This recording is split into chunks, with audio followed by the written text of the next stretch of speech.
think it's starting.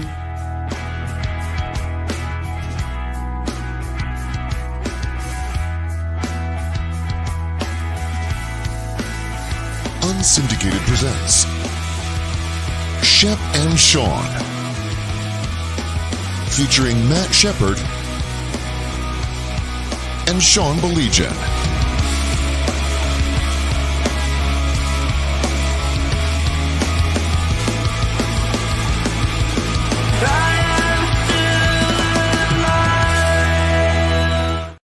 Glad you can join us. What is up? He's Matt Shepard. I'm Sean Belegian.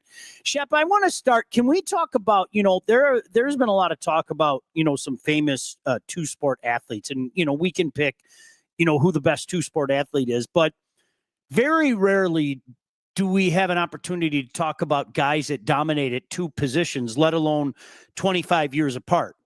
For Deion Branch to win a Super Bowl MVP and then jump into the Lions the last couple of years and then automatically become one of the best wide receivers in the league. I know. I don't think enough is said about that, Shep. I really don't. Pretty impressive. The transition I didn't see coming. I got to be honest with you.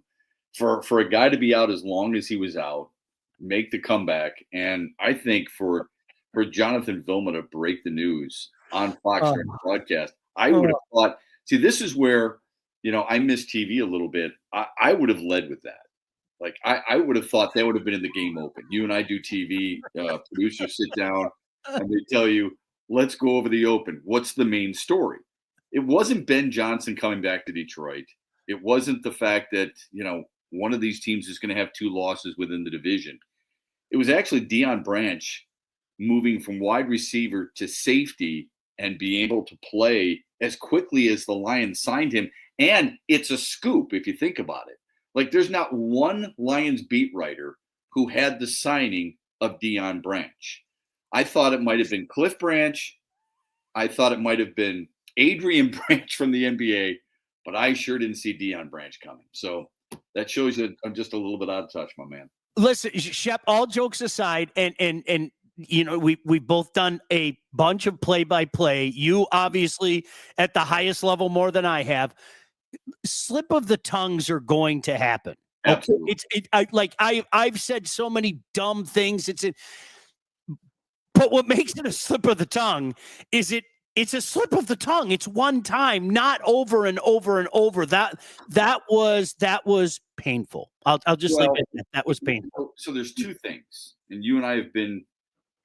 You've been in the analyst side. I've been on just play-by-play. Here's the thing. When something like that happens, it happens. It happens to everybody. I don't think it's a big deal. I really don't. If you correct it.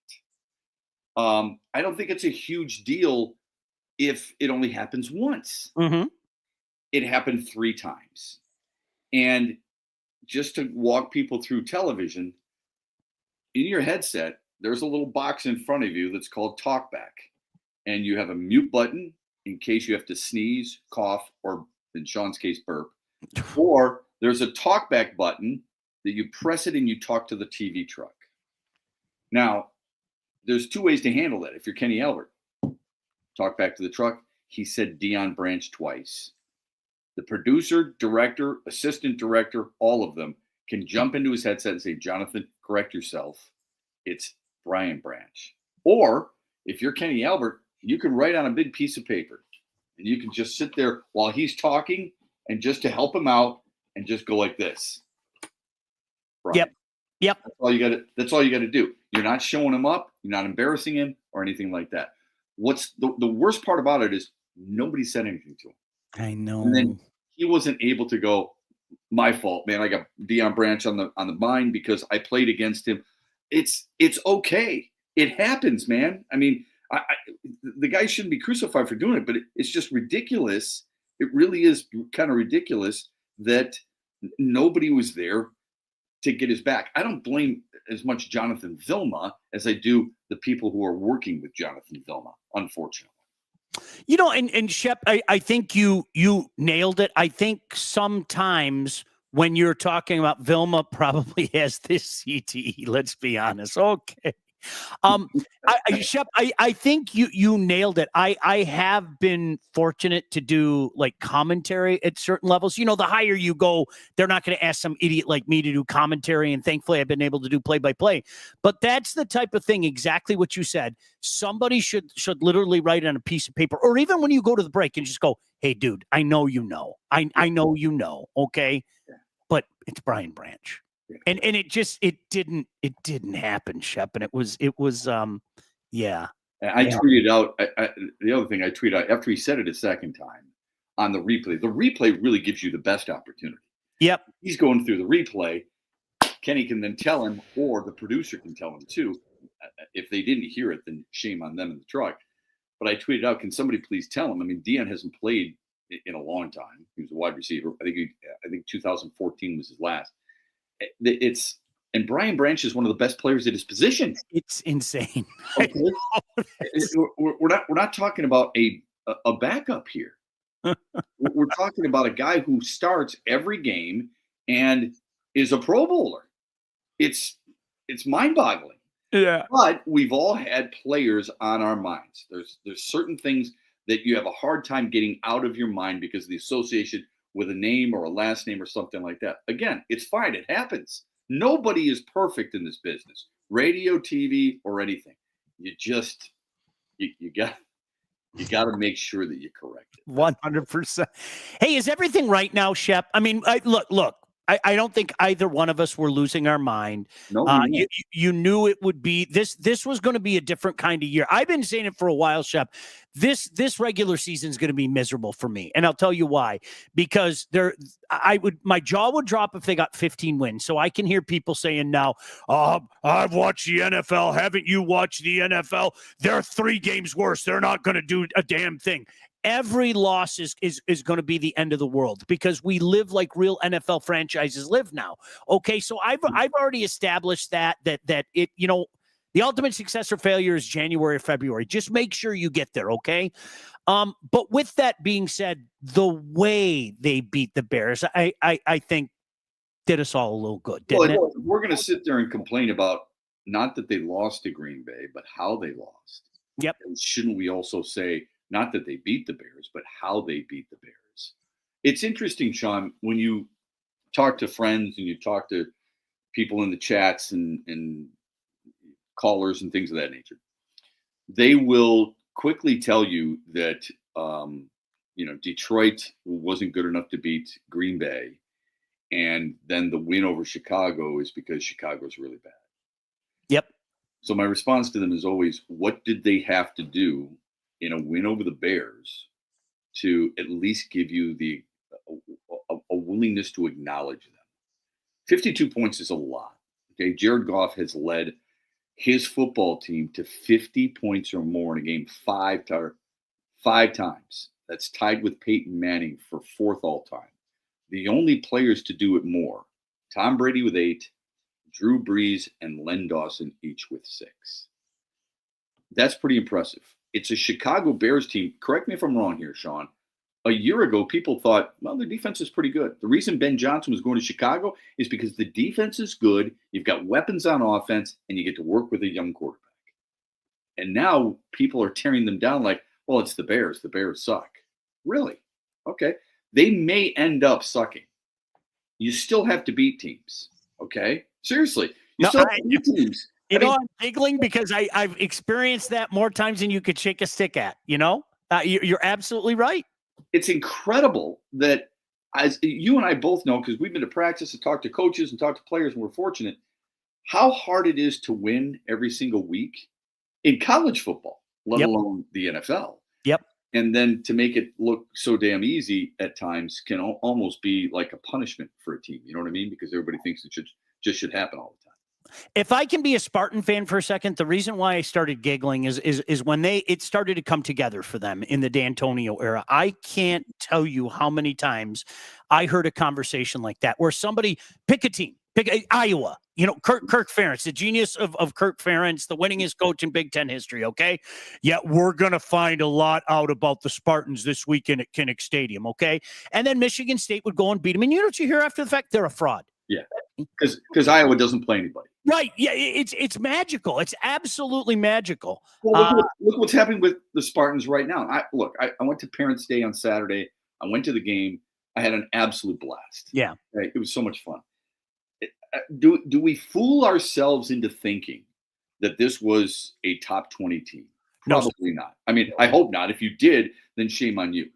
But they're 3-0. They have warts, like a lot of teams do. Hi, Clemson. Hi, Texas. A lot of teams have warts. And I'm not saying Michigan State's as good as those two. I'm just saying every team has some problems, Notre Dame. Then look, they're still getting some decent play out of some guys. And I know it's a low bar, but people are like, you should be beating these teams 30-0, 35-0. And I just don't know where they're getting that from. Yeah. It's hard to admit your team has to take incremental steps. And I suppose that's part of the Spartans. And the only reason I bring up MSU is because, I was on the campus on Saturday and people they just didn't like it. Like I sit next to a guy and I said, boy, I really like that play call. And I really like your tight end. And I think Childs is growing. And he's like, they're not any good. Like, okay. If they win today, they're 3-0 though. I mean, would you rather than be 2-1 and, put up more points or be 3-0 and learn from them? Well, they're going to get blown out by USC. Do we know that? I mean, USC's not great. Somebody's got to be ranked 25th, I guess. But I don't know. It's hard to please them. That's all. Shep, I want to get to a couple great comments from Yev, but you know what? Last weekend is something I have said forever, and both Michigan and Michigan State got to live the two sides of that coin, okay? Games like that, okay? And no disrespect to your alma mater, okay? And no disrespect to Youngstown State. But games like that, when you have games like that on your schedule, there's nothing good that can come from them. And what I mean by that is you can go beat Central Michigan 63-3. And Bryce Underwood can put it all together. And you know what people are going to do? They're going to sit back and go, oh, aren't you adorable? You did that to your in-state friend. Oh, isn't that? Oh, you guys are the best. You can never win. And the same thing that can happen. I shit you not. A Michigan fan who is often in this chat, by the way, was like giving it to me the other night. He was going, oh, are you worried? Oh, laugh out loud and everything. And I go, they won by 17 points, man. Like, I get it. Aiden Childs misses guys downfield. Yes, I get it. I'm terrified of what this defense, what USC might do to this defense next weekend. I'm terrified of it. But you won a game by 17 points, man. Like, what? Am I supposed to cry over that? How do I react? We're going up for the UCLA game, by the way, Shep. So if you're up that's there, awesome. I might see you there. There's a number of guys who miss open. Michael Penix missed some guys open the other night. JJ McCarthy missed some open guys the other night. Did he ever? Caleb Williams missed some guys open the other night. I'm not saying Aiden Childs is an NFL quarterback. I'm saying they're not perfect. They've got to make those plays, and they got to make them against better teams. Michigan, Bryce Underwood will have to play that well against a good team for doubters to believe in him. But he did do it.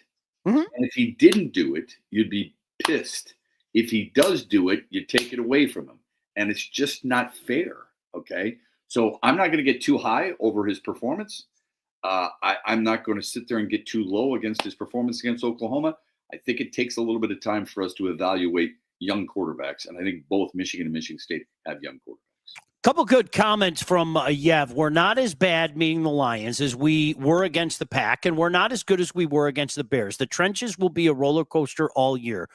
Shep, I was watching the Eagles again, and honest to God, I shake my head. I don't understand how people don't see this.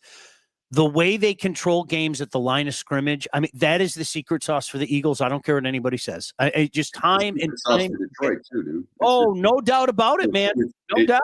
When people say, you know what, why didn't you draft this guy? Why didn't you?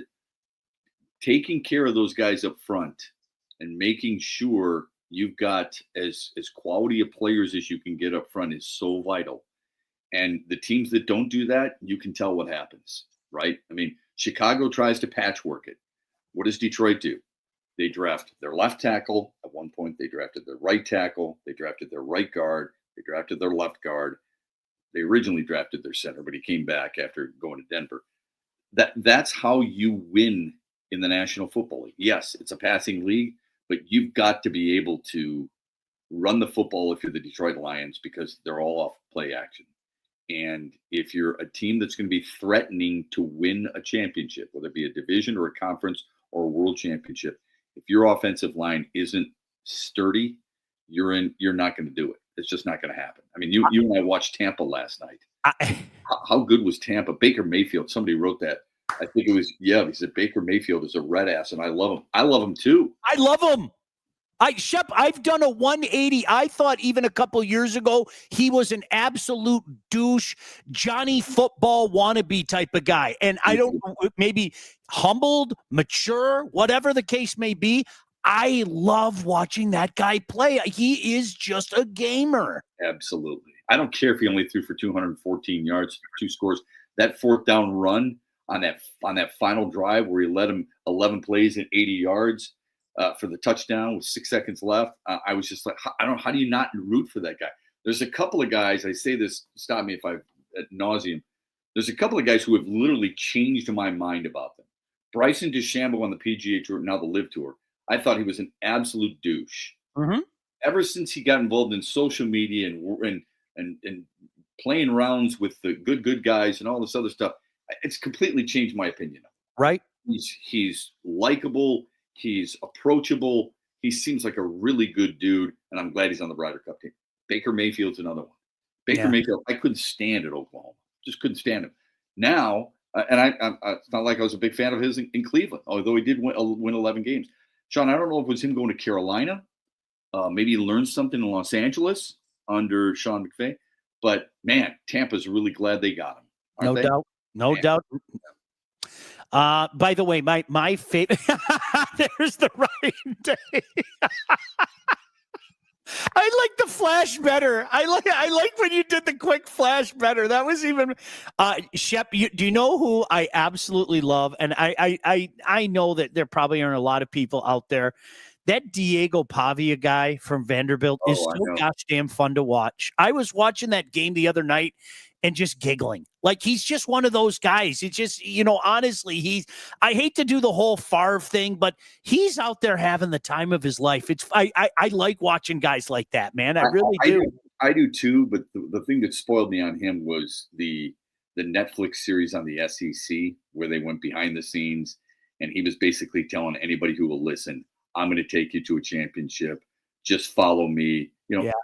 I don't need guys to tell. It's almost, maybe it's not quite as extreme, but it's a little like JJ McCarthy. He throws a pick, he goes up and down the sideline, and he's talking to his offensive lineman, slapping him 5 and saying, we're going to be fine. A lot of those offensive linemen, I guarantee you, they're going, hey, dude, I've been doing this for a long time. This is your second game. Yeah. I don't need the rah-rah speech.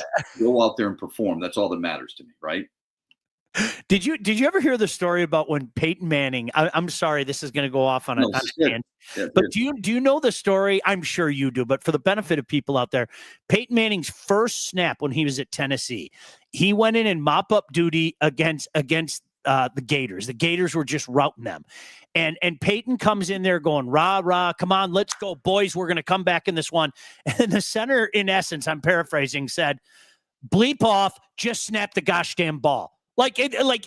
Yes, sometimes, you know what? Come on. Great. That's fantastic, guys.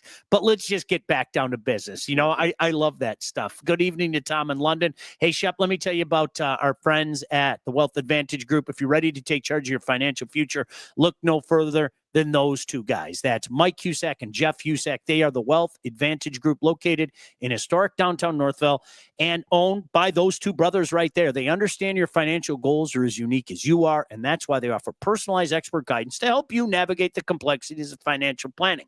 Doesn't matter where you're at in life, these guys can help you with every step of the journey. They've helped my family for 15 years, back when we had little kids, and now they're older kids. And look, the bottom line is this: the investment world is a complex one.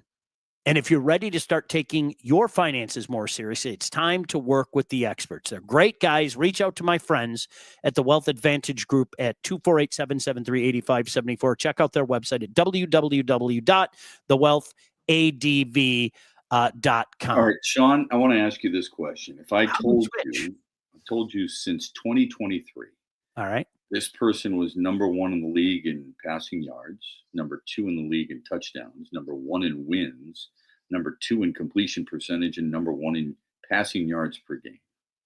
Would you take that player?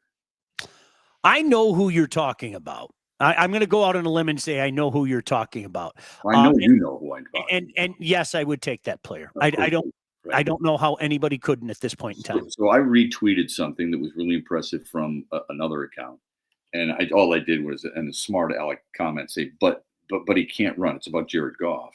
Mm-hmm. And Mickey responded to me and he said, Shep, I want to rip my hair out. Hey, MFers, do you not remember the Milling years? You know, why are we so focused on what we don't have? It's a great point. Why we focus so much on what we don't have rather than what we do have and appreciate it? The guy's really accurate. It's not like he's super mobile. He can't do what Baker Mayfield did last night. No. He's not running for that first down. But you know what he does? Pretty good job of? And I noticed a little bit in Green Bay and Chicago is pretty clean, right? I think there was only 4 or 5 pressures. He does slide well, moves up in the pocket well, while keeping his eyes downfield at the same time. Not an easy thing to do.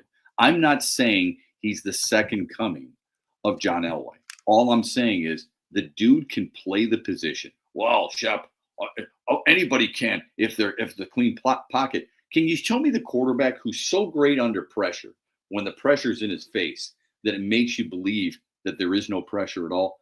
You can't, because there isn't one. This is what happens. 23 of 28 for 334 yards and 5 touchdowns. And I don't get it. Shep, I gave it up a couple years ago. I was one of those guys that thought he was shot. I openly admit it because he looked the part. And you know what? Brad You Holmes corrected yourself. Yes, Brad, you had to. You did something not many people can do. You said, I was wrong. It's okay. It's okay. It's not the first time, and it won't be the last. Just ask Kristen, okay? Just ask Jack. So that's the hard part for all of us. Because I've been wrong too. Sean, listen, a little bit of my reputation is on the line right now because I thought Terrion Arnold was going to have a really good year. I think I said before the season, he's going to prove to everybody that he's a number 1 corner. Well, guess what? He's allowed more yards than any cornerback in the NFL through the first 2 weeks. Rough start. And quarterbacks are completing a high percentage against him, higher than they did a year ago. Last year, 61 and change. This year, 66 and change. That's a problem. So I'm willing to say I'm wrong. I hope I'm not. That's going to take longer than 2 games, but at least you were willing to admit it. Yeah. Off topic, Daniel Jones is setting NFL records. Not only is he 2-0, but the Colts are the first team in the Super Bowl era to not punt a single time in their first 2 games. Any sicko's got the Danny Dimes MVP odds. Hey, you know what? Good for him. There was no way Anthony Richardson could win that job. I'm sorry. There's just no way he could win that Daniel job. Jones, though? Come on. Haven't we seen enough of Anthony Richardson, though? Like, really? I'm trying to figure out how many games did Anthony Richardson start? Do you know? I can look it up if you want. Yeah. All right. Talk amongst yourselves. I have a hard time judging certain players' weight, really early. I don't like to do that. But if you can't beat him on in practice, you don't hand it to him just because he's the 4th overall pick. You don't do that, okay? But he's started 15 games. He's 8-7. Yep. He's got a 50.5% completion percentage. He's thrown more interceptions than touchdowns, 13-11. So not good numbers. I just hesitate to say I'm done with him. I don't want to see him ever again. Could you not have said the same thing about Daniel Jones when he was with New York? And you know what? I'm going to take it a step further, Shep. I have seen so much garbage out of Caleb Williams. I really have. Garbage. Okay. I used to watch because listen, I hate the Bears. Okay. Yeah. So when you hate something, most normal people would say, well, I hate them, so therefore I will not watch them. I'm not a normal person. I will watch the Bears and I will hate watch the Bears. Yeah. And I will hate watch the Bears. He isn't very good. Shep, honestly, I'm still not at the point right now, 2 games into his second season, where I'm like, yeah, it's never going to happen. I'm not at that point. I think we in society, and we've seen it with so many of our guys, whether people want to admit it. I remember people calling Darius Slay a bust his first year. I remember that plain as day. I mean, just taking calls and going, you don't make that judgment over the course of 1 year. Let's see what happens next year. And, obviously, as you mentioned, Terrion's kind of living that right now. I'm not ready to do that yet. You're absolutely right. We have a tendency to just want to and write somebody off, and it doesn't work that way, man. No, I'm with you 100%. I think Daniel Jones. I think it's an incredible story. Kind of happy for him. I don't know him, but kind of happy for him. I like when players can overcome that type of adversity. I don't know if they'll be able to keep it up, but it is interesting how he's off to a 2-0 start, and not many people are saying anything about C.J. Stroud, who was the offensive rookie of the year 2 years ago. Last year, numbers were down. This year has not looked good. He don't look right. He does not look good right. For a team that is supposed to win the division. Doesn't mean you bench him. Doesn't mean you're giving up on him. Just saying the observation is that he has not looked like the same type of player. You know who else doesn't look right, Shep? And it's only 2 games, but I've seen Jaden Daniels twice, and they don't look right. Like, I don't know what it is. They just don't look right. And obviously he's dealing with a sprained knee right now, but it's amazing because CJ Stroud, I don't think enough people talked about what he did his rookie campaign. It was insane what he did his rookie campaign. How nervous are you guys about the Ravens game? I think we get revenge, actually. The line is Ravens by a touchdown to open. I'll tell you how nervous I am. Nobody is getting after the quarterback like the Ravens are. And that does make me nervous. That makes me incredibly nervous. I'm not going to lie, Shep. So here's the other thing that makes me nervous. And that is, Lamar Jackson threw 4 touchdowns last week, but Derrick Henry didn't have a good game. Mm-hmm. That concerns me a little bit. I thought Tyreek Williams was really good. I think Detroit can do whatever they can to stop the run. And it's easy to say, let's just keep Lamar Jackson in the pocket. Everybody tries to do that. Right. It's not like we're breaking any ground here. How are you going to pressure him when the man whose name I refuse to say, I'll use a Sean Belegian quote, is hurt again? Mm-hmm. And, more Muhammad is what Dan Campbell says. Oh, well, no shit. It has to be, because whose name I will not say is hurt yet again. DJ Reed is definitely a downgrade from Carlton Davis. Nobody is talking about it. I don't know if that's true. I'm not educated enough. I got to be honest with you. I haven't exactly studied it the last couple of days, so Shep, I'll defer to you on that. I'm not suggesting you. I just don't think that's true yet. I'm not going to go that far yet, is all I'm saying. All right. Carlton Davis was a pretty good player here. DJ Reed had some really good numbers last year for the Jets. Give him a minute to kind of settle in with a new team and a new scheme. Pretty interesting comment made by Braylon Edwards earlier today on Woodward Sports. He said, remember, last year, Terrion Arnold got better. Who was his DC? Aaron Glenn, who played, 12, 13, 14 years at a high level. Yeah, he did. Yeah. Carlton Davis probably benefited from a little bit of Aaron Glenn too. Kelvin Shepherd was a linebacker. Not that it matters. He should be able to help out no matter the position. But Kelvin Shepherd, think of what all the linebackers have said about Kelvin Shepherd. Jack Campbell, you saw Jack Campbell come through and blow up DeAndre Swift. I mean, ran over him like he was a finish line. It was unbelievable. Okay. Love Jack Campbell. Alex Anzalone, how they're on the same page. I mean, these guys are in tune. I wonder how much it matters that they lost a guy like Aaron Glenn.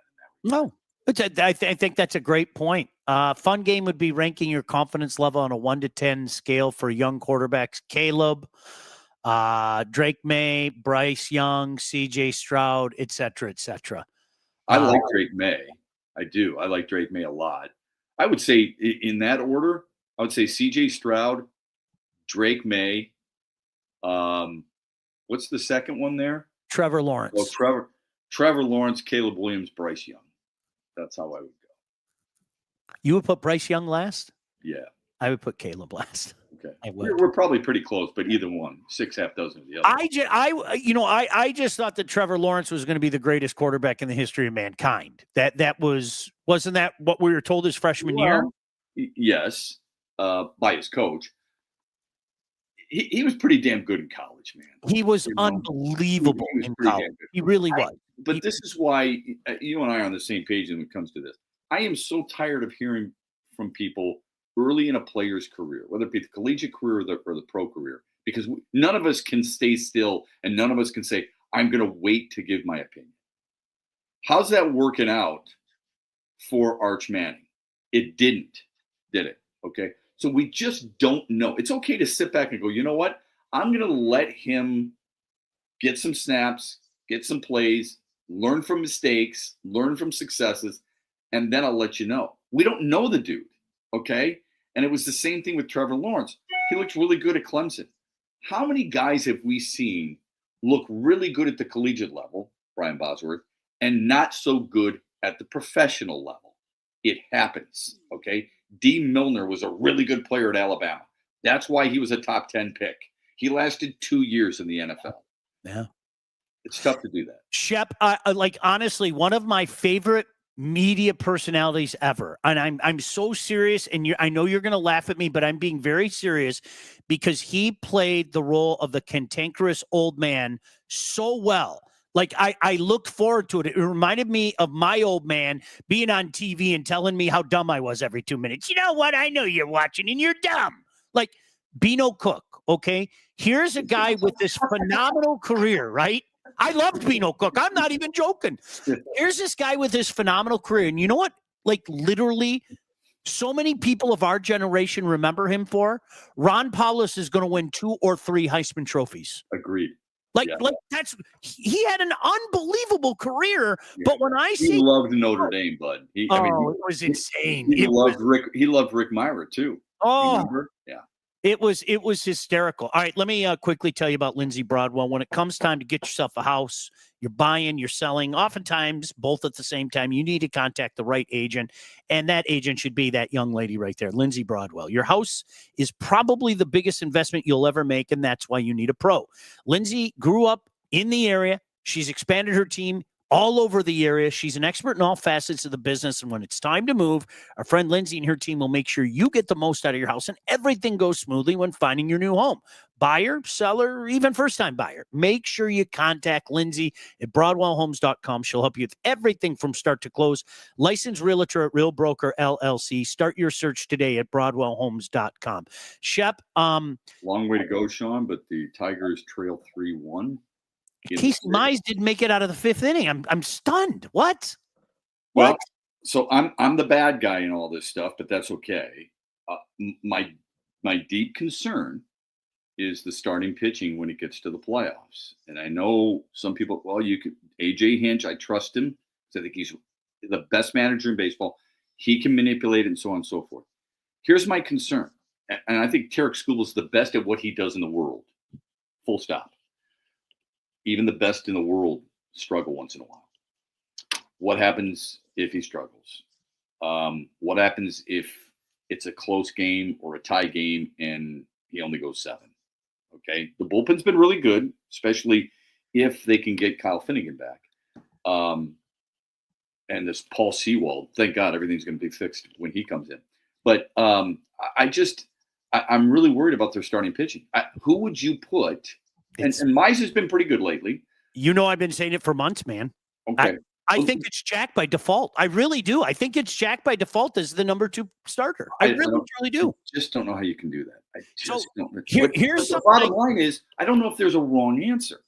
If I said Mize, because he's won 3 of his last 4 decisions going into tonight's game. If I said Charlie Morton, he's got 2 rings and plenty of experience. If I said Troy Melton because he throws strikes and he's been really, really good, and you said Jack Flaherty because of some of his experience, even though he's been up and down, how do you combat any of them? Bottom line is, the concern is real. It's legit. Look at Seattle, Sean. Mike, Seattle may not win it. They may not even win their division. They're up by 1 over Houston, and Yordan Alvarez could be out for the rest of the year, regular season anyway. But look at their starting rotation. And I know they haven't put up awesome numbers, but if I said to you, you've got Logan Gilbert, and you've got Brian Wu, and you've got Luis Castillo, and you've got the 4 starters that they have compared to Detroit, who's got the edge? I know Scooble's got the edge over everybody, but who's got the edge over the other guys? Shep, this is my logic, and you tell me if you agree or not. I am praying that they stay in the 1-2 position because I'm terrified of a 3-game series because of what you just said. Against who, though? Anybody. Because game one is Scooble. Mm-hmm. Game 2 is, let's say, Jack. Okay. Game 3 is Mize. I don't like that. At least in a best of 5 series, you can have game 1, game 2, travel day, game 3, and if you have to, you can come back with Scooble on 4 days rest. If you have to, right? If you're facing elimination or something like that. A 3-game series terrifies me with this staff. I am serious. And I listen, I know AJ pulls all the right levers. I think the whole pitching chaos of last year was a minor miracle. I really do. You cannot conceivably count on that come playoff time. I just don't believe you can, Shep. I really don't. Do you think other markets do the same thing we do and Yes, just latch on to these wonderful phrases that we love to hold on to? You know, yes, the pitching chaos. You do? yes, yeah, I do. It's so frustrating, and it's so hard because there has been the opportunity, as we've said. It's crazy not to be in this position. And I know, look, they got some bad luck with the loss of Jackson Jobe and Reese Olson, I guess. I was never really counting on those folks, but perhaps, they got some bad luck there. What about the guys getting better during the season? How come that's not happening?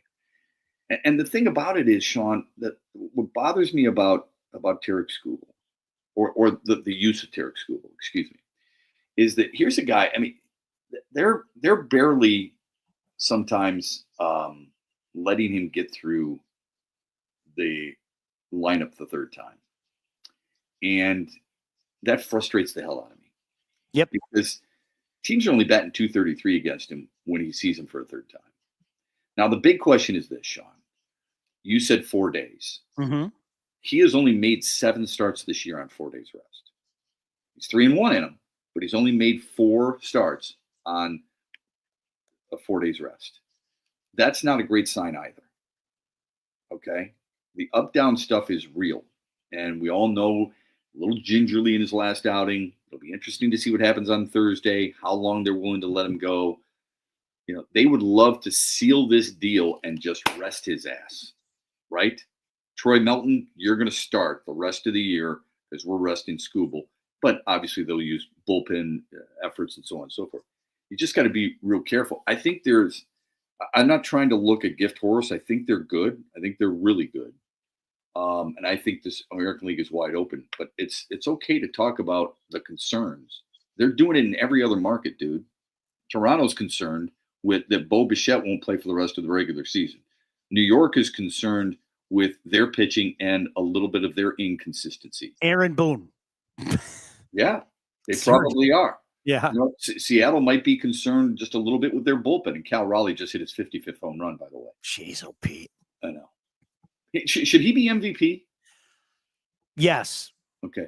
Yes. Because I've said the same thing. Yes. And then you look at the stats. Judge leads everybody in OPS, slug, average, hits. He's gone like this year. The start that he was off to this year was historic. It really was. And things have kind of gone like this. And I think Cal's gone like that. You're talking about Judge? Yeah. Yeah. I think he stayed. I think he stayed really steady. I think that's the reason he's in it. Obviously, helps that you're in New York. He's very unique because he leads the league in batting average. Okay, and yet he's a power hitter. Mm-hmm. I'm looking at it when I had to argue with myself about this for Cal Raleigh because now he's got 55. Aaron Judge still has 58 bombs. Mm-hmm. Okay, that's or 48 bombs. What did I say? 58, 48 bombs. He's still, driving in a ton of runs and leading the league in slugging, OPS, and WAR. That's the reason he's part of it. But I'm glad I'm not alone on that island with outside of Seattle. Aaron Judge picked it back up in September, but I'm looking it up because I know in the middle part of the schedule he really struggled by Aaron Judge standards. He got off to such a tremendous start.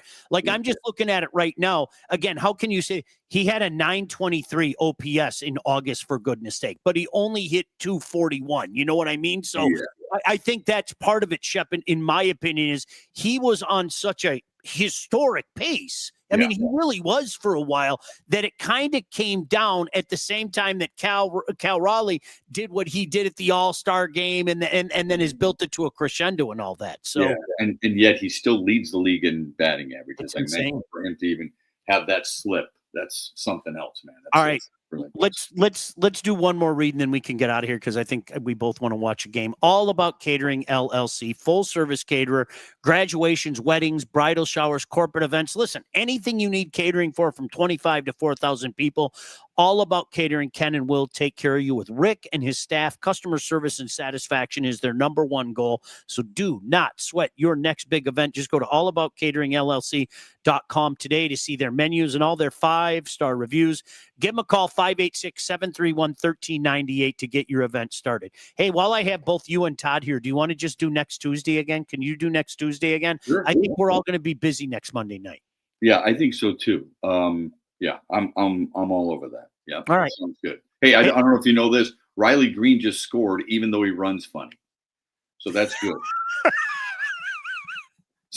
Somebody wrote here in the chat. They said, I think the arms are dead. If the arms are dead, then that's an even bigger problem, because nobody on this team has thrown more than 160 innings. And I want you to think about that for a minute. I mean, that's a serious problem. Tom wrote that. 160 innings is the team high right now. Like, people are acting, if you get to 200 innings, you're some type of Iron Man. 2 guys got to 200 innings last year. It's a joke. And Tom, it's 3-2 Tiger or Tribe. They're up 3-2 over the. There's 2 things that I want to say. Fret not. Alex Cobb has a bullpen session, so don't everything's cool. No, he doesn't. Does he? I thought he's out. That was the bit all year. Do you remember he had a bullpen? Don't worry, he's coming. The writers will tell you, hey man, it's cool. Paul Sewald's coming back. Thank God Paul Sewald's coming back. A guy who had a 4.5 ERA. And what happened to Chris Fetter's magic dust? All he has to do is sprinkle his dust, and everything's going to be okay. He just sprinkles his dust and everything. You know what happened to it? It drives me nuts. The same thing that happened to Ben Johnson's magic dust with Caleb Williams. It's amazing, isn't it? Yeah. It's almost players make plays. Sometimes. Just a little bit. Just a little bit. Have a good show tomorrow morning, my man. You guys, make sure you check out Shep and Bray, 2:00. Todd, thank you. We'll see you guys tomorrow night. Bye. Shep and Sean, featuring Matt Shepard and Sean Baligian. Executive produced by Sean Baligian and Todd Losey.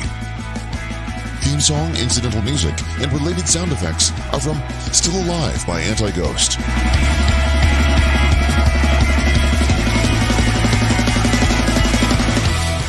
Engineering, mixing, and graphic design support provided by the Unsyndicated Podcast team. Don't forget to like and subscribe on all your favorite channels. While you're there, be sure to rate and review the podcast. Call the Unsyndicated hotline at 248-237-3257.